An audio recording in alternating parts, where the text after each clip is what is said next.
Press secretary স্টেটমেন্টে একটা line আছে গুরুত্বপূর্ণ, যে যেহেতু নীতিগত সিদ্ধান্ত হয়েছে, চূড়ান্ত বা আনুষ্ঠানিক সিদ্ধান্ত নেওয়ার আগে স্টেক হোল্ডারদের সাথে আলোচনা করা হবে, এই বাক্যটা আছে ওনার বিবৃতিতে।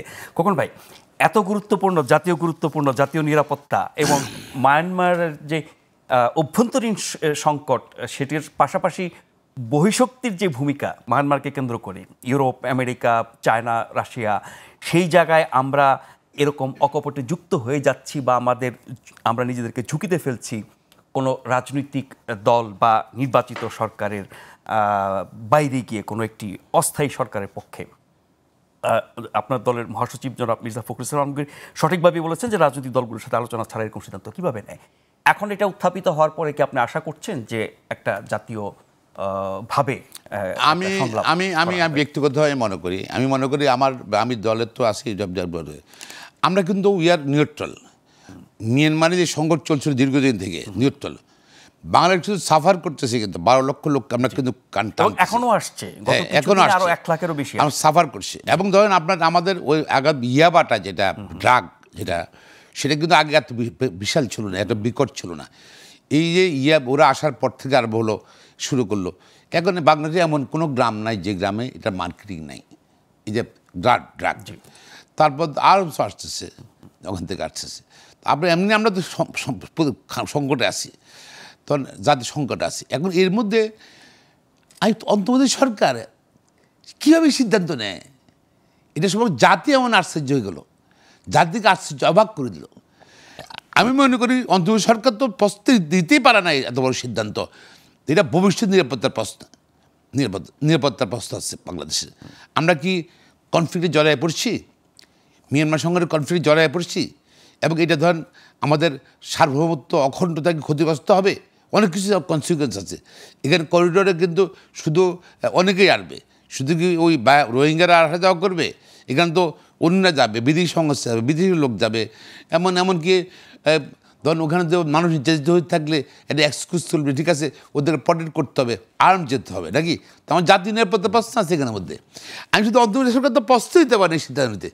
এমনকি নির্বাচিত সরকার থাকলেও আমি মনে করি সরকার একাই সিদ্ধান্ত দেওয়া উচিত, সবাইকে নিয়ে সকল, বিকজ জাতীয় ইস্যু।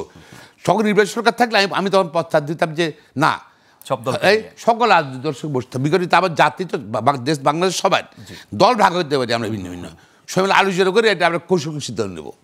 হ্যাঁ, এটা ইন্ডিয়াতে করে, অনেক দেশে করে, এটা অনেক দেশে করে। তাই আমি মনে করি এটা আমার মনে হয় এটা বাংলাদেশের নিরাপত্তা সস্তা কোনো কারণে যদি এই সিদ্ধান্ত না হয়, যদি এই সিদ্ধান্ত জনগণকে দেশের জন্য ভালো হবে না। এবং এটাকে ম্যান্ডেট নাই, এই সরকারের ম্যান্ডেটে নাই। এসব ম্যান্ডেট কিন্তু ওনার সংস্কার করতে, সরকার করুক, সংস্কার তো করতে পারতেছে না, 9 মাস 1 বছর হয়ে গেছে। হ্যাঁ, তার ইলেকশন দেবে, দ্যাট ইজ দ্যাট ডিউটি।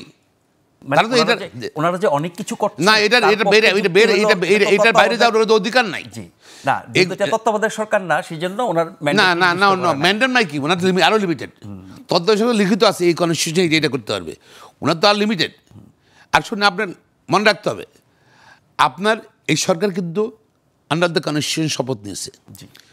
মহামান্য রাষ্ট্রপতি রেফারেন্স পাঠিয়েছে, সুপ্রিম কোর্ট এটা রেফারেন্সের ব্যাখ্যা দিয়েছে, ব্যাখ্যা দেবে উনি আমাদের মাননীয় প্রধান উপদেষ্টা রাষ্ট্রপতির কাছে শপথ পড়েছে।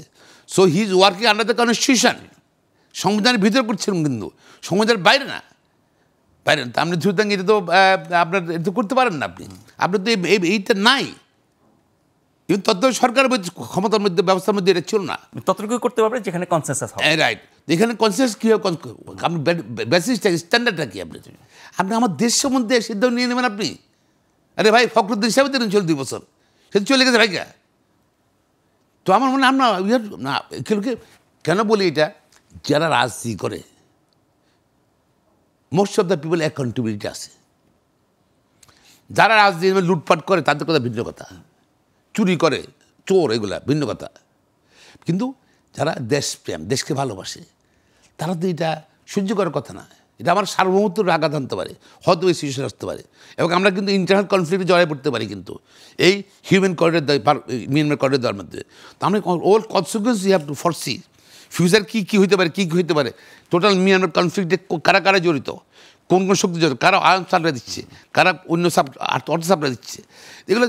এবং এখানে আমরা যদি ইনভলভ হয়ে যাই, মানে ইয়ার গেটিং ইনভলভ হোল টাইম 18 কোটি মানুষ ইনভলভ হয়ে যাবো আমরা। তো আমাদের এত ক্ষমতা নাই। এক, দুই হলে তো আপনি বললেন এই যে ইকোনমি সম্বন্ধে বলতেন, অর্থনীতি সম্বন্ধে বললেন, আপনি ইনভেস্টমেন্ট সম্বন্ধে মান্নায় বললেন। আচ্ছা, আমি শুধু বলতে চাই, এই যে বাংলাদেশের মানুষ টাকা দুর্নীতি করে সিঙ্গাপুর নিয়ে দেখেন, বাংলার মানুষ দুবাই নিয়ে দেখেন, টাকা নিয়ে যায়, তারা এখানে টাকা সেফ ফিল করে। আমরা দুবাইয়ের বদলে ইকোনমিক সিস্টেম করতে পারি না। দুবাই আলাদা তো বাড়ি টাকা না, তার দুবাইতে ইনভেস্টমেন্ট করে। আমার দেশের মানুষ সবাই এখানে ইনভেস্ট করবো, বিদেশ থেকে টাকা আসবে। এখন জোর করে সেমিনার করে আনতে পারেন। You have to have policy. হ্যাঁ, আমাদেরকে অর্থনীতি সংস্কারের জন্য এরকম থাকা উচিত ছিল। এগুলো কোনো কিছু নাই, অর্থনৈতিক সংস্কারের প্রস্তাব এগুলো কিছু নাই। বাংলাদেশে একটা হেভেন মানে আপনি সব টাকা চলে আসবে এখানে, কিন্তু আমরা এটা করতে পারি না।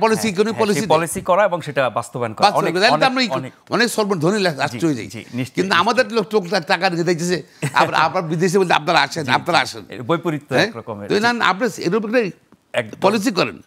হ্যাঁ, অনেক ধন্যবাদ খোকন ভাই, অনেক ধন্যবাদ মান্না ভাই। যারা শুরু থেকে দেখেছেন বা পরযুক্ত হয়েছেন প্রত্যেককে ধন্যবাদ জানিয়ে আজকের মতো শেষ করছি। অনুষ্ঠানটি পুনঃপ্রচারিত হবে আগামীকাল সকাল 7টায়।